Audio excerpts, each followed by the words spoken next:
தொடர்ந்து 2வது முறையா வந்து ஃபைனல்ஸ் போயிருக்காங்க. எப்படி பாக்குறீங்க அந்த டீம்? இன்டர்வியூல சொல்லிட்டு தான் இருக்கேன். அது எக்ஸாக்டா அதான் நடந்தது பாருங்க. இந்த ஜிடியோட டீம் எடுத்து பாத்தீங்கன்னா ஃபர்ஸ்ட் 3 பேர் தான் பேட்டிங்.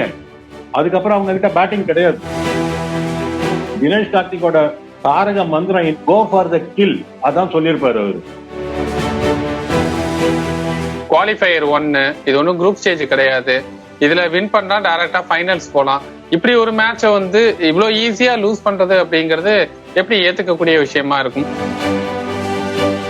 ஒரு சபிக்கப்பட்ட மாதிரி இருந்தது. இந்த மாதிரி இல்லாம அவுட் ஆக முடியும் ஒரு ஆளு.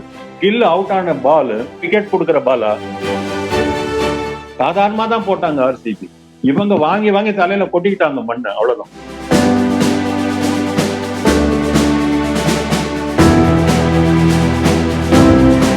புதிய தலைமுறை டிஜிட்டல் நேயர்களுக்கு வணக்கம். IPL 2026 ரொம்ப பரபரப்பா போயிட்டு இருக்கு. குரூப் ஸ்டேஜ் எல்லாம் முடிஞ்சு இன்னைக்கு குவாலிஃபயர் 1 முடிஞ்சிருக்கு. ஆர்சிபி வெஸ் ஜிடி விளாண்டாங்க. ஸோ இந்த மேட்ச் எப்படி இருந்ததுங்கிறத பத்தி நம்மள்ட்ட டீட்டெயிலா பேசுறதுக்காக நம்ம கூட இன்னைக்கு கிரிக்கெட் அனலிஸ்ட் ரமேஷ் அவர்கள் இருக்காரு. அவர்கிட்ட பேசலாம். வணக்கம் ரமேஷ். வணக்கம். வணக்கம் சார். ஆர்சிபி வெஸ் ஜிடி. ஆர்சிபி வந்து 5வது முறையா வந்து ஃபைனல்ஸ்ல வந்து கால் எடுத்து வச்சிருக்காங்க. தொடர்ந்து 2வது முறையா, அதாவது 2025 2026 தொடர்ந்து 2வது முறையா வந்து ஃபைனல்ஸ் போயிருக்காங்க. எப்படி பாக்குறீங்க அந்த டீம்? அவங்க ஆரம்பத்துல இருந்தே இந்த சீசன்ல ரொம்ப பிரமாதமா ஆடிட்டு இருந்தாங்க. அந்த டீம் வந்து இந்த போன வருஷம் அந்த டிராபி அடிச்சதுல இருந்து அவங்க அந்த பூசிங் வித் கான்பிடன்ஸ் சொல்லுவாங்கல்ல, அந்த மாதிரி ஒரு ஒரு உற்சாகமும் ஒரு ஒரு எந்தூசியாசமும் ஒரு நம்பிக்கையும் அந்த டீம்ல வந்து அப்படியே ஊறி திளைச்சிருந்தது. அந்த கேப்டனோட பாடி லாங்குவேஜை பார்த்தாலே பாசிட்டிவிட்டி அப்படி வழிஞ்சுது, ஓவர்ஃப்ளோ ஆற மாதிரி தான் இருந்தது. ஒவ்வொரு பிளேயர்கிட்டையும், எந்த ஒரு பிளேயர்கிட்டையும் கொஞ்சம் கூட ஒரு லேக்காடைசிக்கலா ஒரு சாஞ்சி உட்கார்ற ஒரு மனப்பான்மையே இல்லாம very very positive right from the beginning. அந்த கடைசி வரைக்கும் அவங்க வந்து ஃபைனல்ஸ்லயும் காலை வச்சிருக்கிறது வந்து அவங்களுடைய கடுமையான உழைப்பு, கடுமையான அந்த போட்டி மனப்பான்மைன்னு சொல்லுவோம்ல, அது வந்து அவங்க கிட்ட இருந்தது தான் காரணம். பிரமாதமான பர்ஃபார்மன்ஸ். நீங்க வந்து வெறுப்பு இல்லாம அந்த அவங்களோட ஆர்சிபியோட பர்ஃபார்மன்ஸ் நீங்க பாத்தீங்கன்னா top quality performance. Okay sir. அப்படியே இன்னைக்கு நடந்த மேட்ச் நம்ம எடுத்து பார்த்தோம்னா, டாஸ் வந்து குஜராத் டைட்டன்ஸ் கேப்டன் ஷபன் கில் தான் வந்து டாஸ் வின் பண்ணாரு. நீங்க எப்போதுமே சொல்றது என்னன்னா, டாஸ் வின் பண்ணா ஃபர்ஸ்ட் பேட்டிங் பண்ணுங்க அப்படிங்கறதான் நீங்க சொல்ற அந்த மந்த்ராவா இருக்கு. இன்னைக்கு பொறுத்த வரைக்கும் அவர் வந்து டாஸ் வின் பண்ணி பவுலிங் சூஸ் பண்ணாரு. அந்த இடத்துல தவறு செஞ்சாரா, இல்ல அவர் எடுத்த டிசிஷன்ல தவறி விட்டாரா? இல்ல, இந்த தர்மசாலா விக்கெட்டை பொறுத்த வரைக்கும் இப்ப நீங்க ஆஃப் லேட்டா பாத்தீங்கன்னா ஜென்ரலா இந்த இந்த இந்த கிரவுண்டுல சேஸ் பண்ற டீம் கொஞ்சம் அதிகமா வின் பண்ணிருக்கு ஐபிஎல்ல பொறுத்த வரைக்கும். ஆனா இன்டர்நேஷனல் கிரிக்கெட்டை பொறுத்த வரைக்கும் நீங்க பாத்தீங்கன்னா 23 மேட்ச் ஆடி இருக்காங்க. அதுல 10 மேட்ச் தான் சேசிங் டீம் வின் பண்ணிருக்கு. 13 மேட்ச் ஃபர்ஸ்ட் பேட் பண்றவங்க தான் வின் பண்ணிருக்காங்க இன்டர்நேஷனல் கிரிக்கெட்னு எடுத்தா. ஐபிஎல் எடுத்து நீங்க பாத்தீங்கன்னா கிட்டத்தட்ட 60-62% சேசிங் டீம் தான் வின் பண்ணிருக்கு. ஸோ இது வந்து கிட்டத்தட்ட ரெண்டுமே அந்த கிரவுண்டை பொறுத்த வரைக்கும், அந்த விக்கெட்டை பொறுத்த வரைக்கும் ரெண்டுமே ஈக்குவலா இருக்கிறது தான். பட் இது இது வந்து கிரவுண்டை விட்டுருங்க. நம்மளுடைய டீம் ஸ்ட்ரென்த் என்னங்கிறத பார்த்துட்டு அதுக்கேற்ற மாதிரி இந்த டாஸ்ல டிசைட் பண்றது அப்படிங்கிறது கிரைட்டீரியாவா இருந்ததுன்னா, இன்னைக்கு அவங்கள பொறுத்த வரைக்கும் நான் வந்து சொல்லுவேன், நான் எப்பவும் சொல்றதுதான் இன்னைக்கும் சொல்றேன். இன்னைக்கு நான் வந்து அடிக்கடி சொல்ற விஷயம் நீங்க சொல்ற மாதிரி ஃபர்ஸ்ட் பேட் பண்ணி put a heavy runs on the board. அந்த ஸ்கோர் போர்டு ப்ரெஷரே பாதி மேட்ச் உங்களுக்கு ஜெயிச்சு கொடுத்துரும். மீதி பாதி அவங்க பவுலர் பண்ணா போதும்னு நான் சொல்லுவேன். இதை நான் வந்து ஒரு டெம்ப்ளேட் மாதிரி ஒவ்வொரு இன்டர்வியூலையும் சொல்லிட்டு தான் இருக்கேன். இன்னைக்கு அது எக்ஸாக்டா அதான் நடந்தது பாருங்க. அவங்க போட்ட அந்த 250 ரன் ஸ்கோர் போர்டு ப்ரெஷர். நீங்க வந்து இந்த ஜிடியோட டீம் எடுத்து பாத்தீங்கன்னா ஃபர்ஸ்ட் 3 பேர் தான் பேட்டிங். அதுக்கப்புறம் அவங்க கிட்ட பேட்டிங் கிடையாது. நீங்க அந்த டீமோட காம்போசிஷன் எடுத்து பாத்தீங்கன்னா முதல் 3 கடைசி 5 இதுதான் அவங்க காம்போசிஷன். மீதி நடுவுல 3 அவங்க கிட்ட கிடையாது. போலிங்ல ஒரு 5 பேர் இருக்காங்க, வெரி ஸ்ட்ராங். போலிங்கை பொறுத்த வரைக்கும் பிரச்சனை கிடையாது. பேட்டிங்கை பொறுத்த வரைக்கும் நீங்க வந்து மேல வந்து ஒரு 3 அடிச்சாதான் உண்டு. அப்படி இருக்கும்போது நீங்க இந்த பேட்டிங்கோட ஒரு ஸ்ட்ரென்த்தை வச்சுட்டு நீங்க ஒரு பெரிய ரன்னா இருந்தா எப்படி சேஸ் பண்ணுவீங்க? அதுவே ஒரு ஒரு கொஸ்டின் மார்க்கா வருது இல்ல. பட் இருந்தாலும் அவங்களுடைய கான்பிடன்ஸ் லெவல் என்னவா இருந்திருக்கும்னா, நம்மளோட போலிங் யூனிட் நல்லா ஸ்ட்ராங்கா இருக்கிறதுனால ஒரு 170-180க்குள்ள அவங்களை எடுத்துட்டா நம்மளோட பேட்டிங் கொஞ்சம் முன்ன பின்ன முதல் 3 ஒருவேளை ஃபெயில் ஆயிட்டா கூட கொஞ்சம் முன்ன பின்ன இருந்தா கூட வாஷிங்டன் மாதிரி ஒரு ஆட்களை வச்சு ஒப்பேத்திடலாம் ஒரு 170 180ல அப்படிங்கிற எண்ணத்துல தான் அவங்க உள்ள போயிருக்காங்க. பட் இந்த மாதிரி ஒரு கேம் ஆடுவாங்கன்னு சொல்லிட்டு ஆர்சிபி வந்து பேய் பிடிச்ச மாதிரி ஆடினாரு ரஜத் பட்டிடர். அவருக்கு வந்து எவ்வளவு 18ல ஒரு கேட்ச் விட்டாங்க இல்லையா, அது வந்து ரொம்ப மோஸ்ட் குரூஷியல் கேட்ச் அது, ரபாடா விட்டது. அதுக்கப்புறம் அவர் there is no looking back. அவரோட இன்னிங்ஸ் எடுத்து பாத்தீங்கன்னா முதல் 14 பால்ல 22 ரன் அடிச்சிருக்காரு. அப்ப பாத்துக்கோங்க, அவர் 33 பால்ல 93 மீது. அதுக்கப்புறம் second half of the innings எப்படி ஆடிப்பார் பாத்துக்கோங்க. அந்த மாதிரியான ஒரு வெறி பிடிச்ச மாதிரி ஒரு ஆட்டம் அது. கேப்டன்சி இன்னிங்ஸ் சொல்லுவாங்கல்ல, அது வந்து மார்வலஸ் இன்னிங்ஸ். இப்பதான் ஒரு 2 நாள் முன்னாடி இந்த மாதிரி ஒரு கேப்டன்சி இன்னிங்ஸ் ஷ்ரேயாஸ் ஐயர் கிட்ட பார்த்தோம். அன்பார்ச்சுனேட்லி அது அது அந்த அந்த மாதிரியான ஒரு ஆட்டம் அந்த டீமை மேல கொண்டு வர முடியாம போச்சு. பட் அதே மாதிரி ஒரு கேப்டன்சி இன்னிங்ஸ், அந்த மாதிரியான ஒரு ஆட்டம் அந்த டீமை கொண்டு போய் மேல உட்கார வச்சிருச்சு. பியூட்டிஃபுல் இன்னிங்ஸ், பிரமாதமா ஆடினாங்க. அந்த ஸ்கோர் போர்ட் பிரஷர் தான் ஈட்டியை ஒண்ணு இல்லாம பண்ணிடுச்சு. நீங்க சொன்ன மாதிரி அந்த ஸ்கோர் போர்ட் பிரஷர் ஒரு பக்கம் இருந்தாலும் ஃபர்ஸ்ட் பேட்டிங் பண்றாங்க ஆர்சிபி. அவங்க வந்து அந்த எஸ்டேஷனே இல்லையே சார். விராட் கோலி ஆகட்டும், வெங்கடேஷ் ஐயர் ஆகட்டும், பட்டிக்கல் ஆகட்டும், பட்டிதார், நீங்க சொன்ன மாதிரி பட்டிதார் ஆகட்டும், ஈச் அண்ட் எவ்வரி பேட்ஸ்மேன் வந்து கான்ட்ரிபியூட் பண்ணாங்க. லூஸ் ஷாட்ஸ் எதுவுமே இல்லை, பெர்ஃபெக்டா விளையாடுனாங்க. எல்லாருமே வந்து 30+ ரன்ஸ் அடிச்சு கொடுக்குறாங்க. அந்த மாதிரி ஒரு நரேட்டிவ் செட் பண்ணாங்களே, அது எப்படி பாசிபிள் ஆனிச்சு? எக்ஸலண்ட். அதுதான் அவங்களுடைய டீமோட இன்னைக்கு கேம் பிளான். அவங்க கேம் பிளான் வந்து விக்கெட் விழுறத பத்தி கவலையப்படாதீங்க, கோ ஃபார் த கில், அவ்வளவுதான். இந்த டீமை நீங்க ஜெயிக்கணும் அப்படின்னு சொன்னா அடிச்சு துவம்சம் பண்ணணும், அப்பதான் ஜெயிக்க முடியும். ஏன்னா நல்ல bowling team GT, all set and done. இந்த போலர்ஸை நீங்க அடிச்சிட்டீங்கன்னா அவங்க பேட்ஸ்மேனை ஈஸியா பாத்துக்கலாம். அதுதான் அவங்களோட தினேஷ் கார்த்திகோட தாரக மந்திரம் இன்னைக்கு, கோ ஃபார் த கில், அதான் சொல்லியிருப்பாரு அவரு. ஸோ இதுதான் அவங்க தாரக மந்திரமா இருந்திருப்பேன் இன்னைக்கு. நீங்க 10 ஓவர்ல சிராஜை கிராஷ் பண்ணார் பாருங்க, 3 4 வெங்கடேஷ் ஐயர் அந்த இடத்துல காமிச்சிட்டாரு இன்னைக்கு நாங்க என்ன பண்ண போறோம் அப்படிங்கறது. சிராஜ் வந்து இந்த சீரீஸ்ல பிரமாதமா போட்டுட்டு இருக்காரு. அவர் வந்து டாப் குவாலிட்டி போலிங் போட்டுட்டு இருக்காரு இந்த சீரீஸ்ல. முதல்ல நீங்க அவரை அடிச்சிட்டீங்கன்னா அந்த டீம் ஆடிடும் அப்படிங்கிறது அவங்க முதல்ல கிளீனா ப்ரீ பிளான்டா இருந்திருக்காங்க. ஃபர்ஸ்ட் ஓவர்ல இருந்து ஃபர்ஸ்ட் ஓவர்ல 3 4 14 ரன்னு அங்கேயே செட் ஆயிடுச்சு மேட்ச். அடுத்த ஓவர்ல ரபாடாவோட 2வது பால் 6 வெங்கடேஷ் ஐயர், அவரோட அதுக்கு அடுத்த பால் அவுட் ஆயிட்டாரு, அதோட முடிஞ்சு போச்சு. ஆனா அவர் செட் பண்ணிட்டார், இதுதான் ட்ரெண்ட் அப்படின்னு. அவர் எங்க விட்டுட்டு போனாரோ அந்த இடத்துல இந்த ரன்னிங் ரேஸ்ல அந்த பேட்டனை கையில வாங்குற மாதிரி படிக்கல் அதை வாங்கிட்டு வந்தாரு. அவர் வந்து அந்த மாதிரியான ஒரு ப்ளூயண்ட் ஆடினாரு. இந்த லெக்ல எல்லாம் அந்த ஸ்கொயர் ஆஃப் த விக்கெட் ஆடுறதுலாம் அவர் அடிக்கவே இல்லைங்க. எல்லாமே சும்மா அப்படி ஒரு கேரஸ் தான் பண்றாரு, தடவுறாரு அது பால, அப்படி போகுது. அந்த மாதிரி டைமிங் இருந்தது. பியூட்டிஃபுல்லா ஆடினாங்க.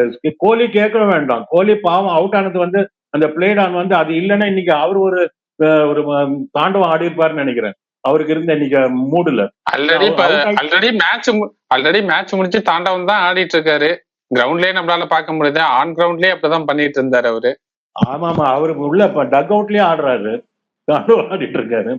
அதனால அவர் அந்த மாதிரி அவர்கிட்ட இருந்து இன்னைக்கு தப்பிச்சது அப்பா அடி போனார்றான்னு அவங்க நினைக்கும் போது ரஜத் பட்டிடார் வந்து ஆரம்பிச்சாரு. ரபாடா அந்த கேட்ச் விட்டது ரொம்ப குரூஷியல். ரபாடா மட்டும் இல்ல, ஓவராலவே ஜிடியோட நம்ம ஃபீல்டிங் எடுத்து பார்த்தோம்னா இன்னைக்கு ரொம்ப மோசமா இருந்தது. அதற்கு என்ன காரணம்? குவாலிஃபயர் 1, இது ஒன்றும் குரூப் ஸ்டேஜ் கிடையாது. இதுல வின் பண்ணா டைரக்டா ஃபைனல்ஸ் போலாம். இப்படி ஒரு மேட்சை வந்து இவ்வளவு ஈஸியா லூஸ் பண்றது அப்படிங்கிறது எப்படி ஏத்துக்கக்கூடிய விஷயமா இருக்கும்? குறிப்பா இந்த ஃபீல்டிங் வந்து தேர் அண்டர் பிரஷர்ல, அந்த இடத்துல பிளே ஆஃப் பிரஷருங்கிறது, அதுவும் இவ்வளவு பெரிய டீமோட ஆடுறாங்க. அப்படி இருக்கும்போது அதுவும் அந்த மாதிரியான ஒரு பவர்ஃபுல் ஹிட்டிங்லாம் இருக்கும்போது ஃபீல்டிங்லாம் அப்படி இப்படி தணர்றதுங்கிறது ரொம்ப சகஜங்க. அதுலலாம் குறை சொல்றதுக்கு இல்லை. கிரவுண்ட் ஃபீல்டிங் கூட கொஞ்சம் முன்ன பின்னாடி விட, கேட்சிங் வந்து ரொம்ப ரொம்ப இம்பார்ட்டன்ட் இந்த மாதிரி மேட்ச்ல. அந்த மாதிரி ஒரு பிளேயருக்கு நீங்க ஒரு கேட்சை விட்டீங்கன்னா கண்ணை மூடி கண்ணை கறக்கிறதுக்குள்ள மேட்ச் கையில இருந்து புடிங்கிட்டு போயிடுவாங்க அவங்க. அந்த மாதிரி அப்படித்தானே ஆடினார்.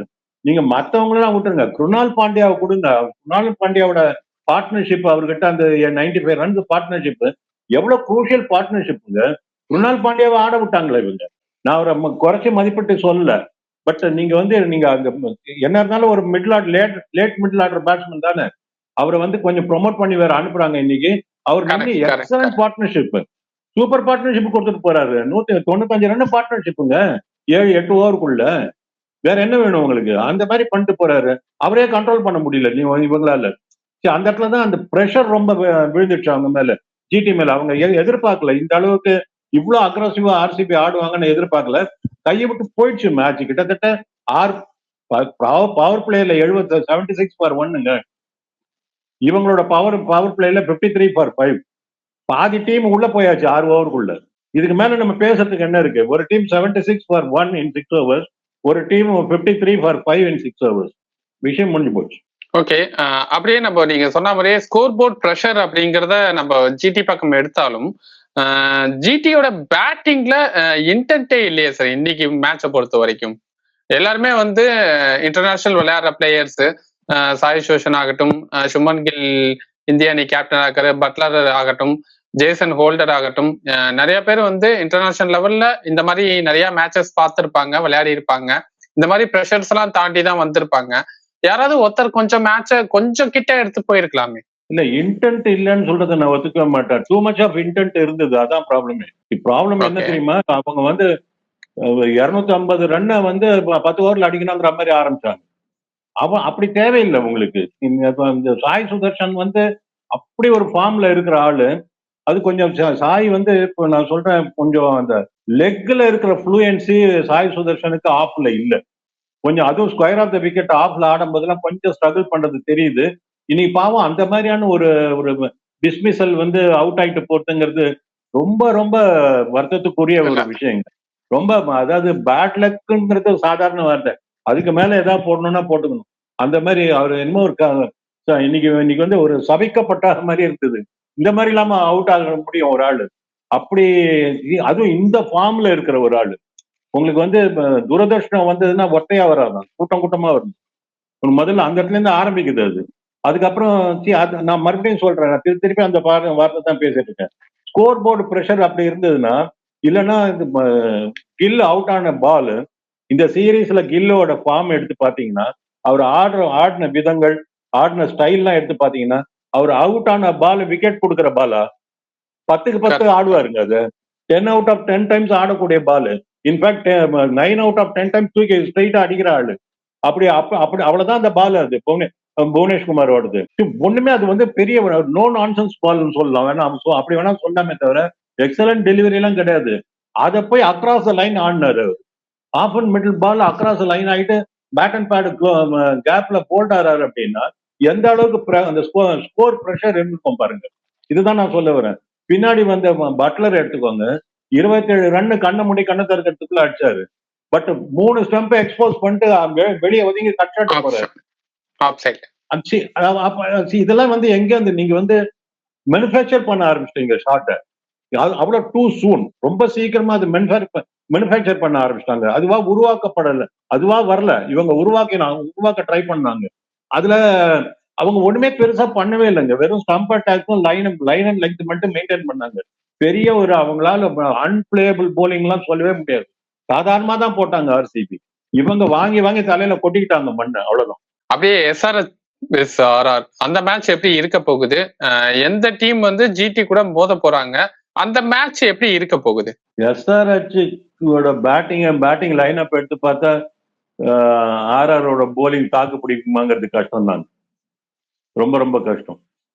ஆர்ஆர் டீம் வந்து 2 பேரை தான் சுத்தி சுத்தி நிக்குது. மேல பேட்டிங்ல ஒருத்தர், போலிங்ல ஒருத்தர், அவ்வளவுதான். மீதி எல்லாம் பிட்ஸ் அண்ட் பீசஸ் தான். உங்களுக்கு சூரியவன்ஷிக்கு பிடிக்கணும், ஆர்ச்சருக்கு பிடிக்கணும். இது இருந்தாதான் அந்த டீமே. மீதி இருக்கிறதா நீங்க பாத்தீங்கன்னா நடுவில் ஒரு ஆட்கள் எல்லாமே கொஞ்சம் கொஞ்சம் கான்ட்ரிபியூட் பண்ற ஆட்கள் தான், இன்க்ளூடிங் ஜெய்ஸ்வால். இந்த சீரீஸை பொறுத்த வரைக்கும் அவரும் ஒன்றும் பெருசா ஒன்றும் பண்ணிடல. அவரும் அவ்வளவுதான். அப்படிதான் இருக்கு. நீங்க நல்ல ஒரு அதர் டோர்னமெண்ட்ஸ், அதர் ஐபிஎல் போன வருஷம் முந்தின வருஷத்துல எல்லாம் அடிச்சு உங்களுக்கு 2-3 மேட்ச் ஆகுது ஒரு சீசன்ல அடிச்சு கொடுத்த ஹெட்மேயர் மாதிரி ஆட்கள்லாம் வேற இல்ல. அவங்க 11ல வச்சுக்கிற அளவுக்கு அவங்க குவாலிட்டியே இல்லாம போச்சு இந்த வருஷம். ஸோ நீங்க ஓவராலா எடுத்து பாத்தீங்கன்னா அவங்க வந்து புது பசங்களை வச்சு, அந்த பிரிஜேஷ் மாதிரி பசங்க எல்லாம் வச்சுட்டு கொஞ்சம் புளிப்பு காமிச்சிட்டு இருக்காங்க. அவங்க அப்படியே வச்சு ஓட்டிட்டு வந்துட்டாங்க. வெரி வெரி பாசிட்டிவ் கேப்டன்சி தெரியுது ரியான் பராக் கிட்ட. அது நல்லா இருக்கு பாக்குறதுக்கு. சில சமயம் கொஞ்சம் அந்த இன்ஸ்டிங்டிவா டெசிஷன் எடுக்கிறாரு. அதெல்லாம் வந்து ஒர்க் அவுட் ஆகுது அவருக்கு. மோர் தென் த டீம், அவங்களுக்கு வந்து அவருடைய மூவ்மெண்ட், அவர் காய் நகர்த்தல் எல்லாமே அவருக்கு சக்சஸ்ஃபுல்லா அமையுது. இது வரைக்கும் அமைஞ்சிருக்கு. இனிமேல் நாளைக்கு அமையுமாங்கிறது கஷ்டம். அதுவும் பேட் கமின்ஸ் மாதிரி ஒரு நரி கிட்ட போய் இவர் மாட்ட போறாரு. அவர் வந்து கேப்டன்சிலேயே மெஸ்மரைஸ் பண்ற ஆளு. அந்த மாதிரி ஒரு இன்டெலிஜென்ட் கேப்டன் பேட் கமின்ஸ்லாம். அந்த மாதிரி இருக்கிற ஒரு ஆளு, ஒரு அசுரத்தனமான ஒரு பேட்டிங் லைனப். அப்படி இருக்கிற ஒரு டீம் கிட்ட கொஞ்சம் கஷ்டம் தான் ஆர்ஆருக்கு. ஆர்ஆர் நாளைக்கு ஜெயிச்சுட்டாங்கன்னா I will be very very very surprise. Jadeja டீம்ல இருக்கணுமா வேணாமா சார்? ஏன்னா 2-3 மேட்சா நம்ம டிராப் பண்ணி பார்த்திருக்கோம். ஜடேஜா வந்து சென்னையில இருந்து ட்ரேட் பண்ணி வேற எடுத்தாங்க. ஜடேஜா இருக்கணுமா வேணாமா ஒரு ஆல்ரவுண்டரா? ஜடேஜா டக் அவுட்ல இருந்து பெட்டரா இருக்குமா? நிறைய எல்லாருக்கும் அவர் சொல்லி கொடுத்து ஜோக்கெல்லாம் அடிச்சு கிண்டல் பண்ணி அவங்க எல்லாரையும் மோட்டிவேட் பண்ணிட்டு உட்காந்துருப்பாரா? ஜடேஜா இருக்கணுங்க 11ல. ஜடேஜாவை உள்ள உட்கார வைக்கிறதுக்கு எடுத்திருக்கீங்க. அவரை விட பெட்டர் பிளேயர் யார் இருக்காங்க உள்ள? அப்படி நீங்க சொல்றீங்க. பட் 2-3 மேட்ச் டிராப் பண்ணிட்டு தானே விளையாடுறாங்க. அதுதான் அது வந்து நாட் பிகாஸ் ஆஃப் அவருடைய எஃபிஷியன்சிக்காக இல்ல. அவர் நேத்திக்கே கூட பாருங்க, அவருக்கு வந்து he is not 100% fit. Riyan Parag 100% fit கிடையாது, ஜடேஜாவும் 100% ஃபிட் கிடையாது. இப்போ ஜிடியோட காம்பீட் பண்ண போற அணி எதுவா இருக்கும்? ஸோ ஜிடியோட கம்பீட் பண்ண போறது எஸ்ஆர்எச் தான் இருக்கும். பேட்டிங் சூஸ் பண்ணுமா இல்ல பவுலிங் சூஸ் பண்ணுமா? பிச்சை பொறுத்த வரைக்கும் என்ன மாதிரி இதை சூஸ் பண்ணும்? இல்ல ஐபிஎல் பொறுத்த வரைக்கும் சேஸ் பண்ற இது, ஏன்னா அவங்க எந்த டீம் வச்சு ஆட போறாங்கன்னு தெரியாது. நாளைக்கு விக்கெட் கண்டிஷன் எப்படி இருக்கும்னு தெரியாது. மேட்ச் ஆரம்பிக்கிறதுக்கு 1 மணி நேரம் முன்னாடி மழை பெஞ்சா எப்படி இருக்கும்னு தெரியாது. அங்க இருக்கிற கிளவுட் எப்படி இருக்கும்னு தெரியாது. எங்கேயோ நடக்கிற மேட்சுக்கு நம்ம எங்கேயோ ஒரு இடத்துல உட்காந்துட்டு ரூம்குள்ள உட்காந்துட்டு அந்த கிரவுண்டோட கண்டிஷன் என்னன்னு தெரியாம, இவங்க டீமோட காம்பினேஷன் என்ன எடுக்க போறாங்கிறது தெரியாம, நீங்க டாஸ் வின் பண்ணா இதை எடுக்கணும், இதை எடுத்து நீங்க இவ்வளவு ரன் அடிக்கணும், 6 ஓவர்ல இவ்வளவு பண்ணணும், ஒரு விக்கெட்டுக்கு மேல விடக்கூடாது, 1.5 விக்கெட் விட்டா கூட நீங்க காலி, இப்படிலாம் பேசுறதுக்கு நான் வரலங்க அந்த விளையாட்டுக்கெல்லாம். நல்ல கிரிக்கெட் ஆடுங்க, ஜாலியான ஒரு என்ஜாய் பண்ணலாம், அவ்வளவுதான் நம்ம சொல்றோம். அந்த இடத்துல பார்த்து எந்த டீம் ஆட போறது, எந்த டீம் உள்ள டீம்னா நான் சொல்றது எந்த 11 உள்ள போகுது, அதை வச்சுட்டு உங்களோட ஸ்ட்ரென்த் என்னங்கிறத பார்த்துட்டு பேட்டிங் பெட்டரா இருக்கா, போலிங் பெட்டரா இருக்கா, அதுக்கேற்ற மாதிரி டாஸ் வின் பண்ணா அதுக்கேற்ற மாதிரி டிசைட் பண்ணிட்டு ஆடுங்க. நான் மறுபடியும் சொல்றேன், டாஸ் வின் பண்ணி ஃபர்ஸ்ட் பேட் பண்ற கட்சியை சேர்ந்த ஆள்னா, நான் கட்சி மாறுற ஆள் இல்லை. ஓகே, ஆர்ஆரோட ஸ்ட்ரென்த்தா என்ன சொல்லுவீங்க, வீக்னஸா என்ன சொல்லுவீங்க நீங்க இது வரைக்கும் நடந்த மேட்சஸ் பொறுத்த வரைக்கும் பார்த்ததுல? ஸ்ட்ரென்த் 2 பேரு, மேல 1, போலிங்ல 1, வீக்னஸ் மீதி எல்லாம், மீதி 9. ஓகே, சூப்பர் சார், ரொம்ப சிம்பிளா சொல்லிட்டீங்க. அப்படியே எஸ்ஆர்எச் நல்லா ஆடிட்டு இருக்கு, ஜுரேல் நல்லா ஆடிட்டு இருக்காரு, பட் இன்னும் போறாரு. ஓகே, அப்படியே எஸ்ஆர்எச்சோட பாசிட்டிவ் நெகட்டிவா நீங்க என்ன பாக்குறீங்க? பாசிட்டிவ் 100% பேட்டிங் டெப்த் அவங்களது. வீக்னஸ் எதுவும் சொல்ல முடியாது, கொஞ்சம் சொல்றது அந்த ஃபீல்டிங் சொல்லணும். ஓகே சார், பார்க்கலாம் சார். ஆர்சிபி வந்து ஃபைனல்ஸ் 2026 ஃபைனல்ஸுக்கு காலடி எடுத்து வச்சுட்டாங்க. எலிமினேட்டர் நடக்க போகுது. இதுல எந்த அணி வெற்றி பெற்று ஜிடியோட விளையாட போறாங்க, அதுல யாரு ஜெயிச்சு திருப்பியும் ஆர்சிபி கூட ஃபைனல்ஸ்ல மோத போறாங்க அப்படிங்கறதுலாம் பொறுத்திருந்து பார்க்கலாம் சார். இந்த 4 அணியை நம்ம எடுத்து பார்த்தோம்னா எல்லா டீமுமே பாத்தீங்கன்னா ஈச் ஒன் டைம் தான் வந்து இந்த ஐபிஎல் டிராஃபியை வந்து அடிச்சிருக்காங்க. 2வது முறையா எந்த அணி அடிச்சு அவங்க டீமுக்கு வந்து ஒரு சாதனையை தராங்க அப்படிங்கிறத பொறுத்திருந்து பார்க்கலாம் சார். இவ்வளவு நேரம் கருத்துக்களை பகிர்ந்துட்டதுக்கு ரொம்ப நன்றி சார். தேங்க்யூ ஈஸ்வர்.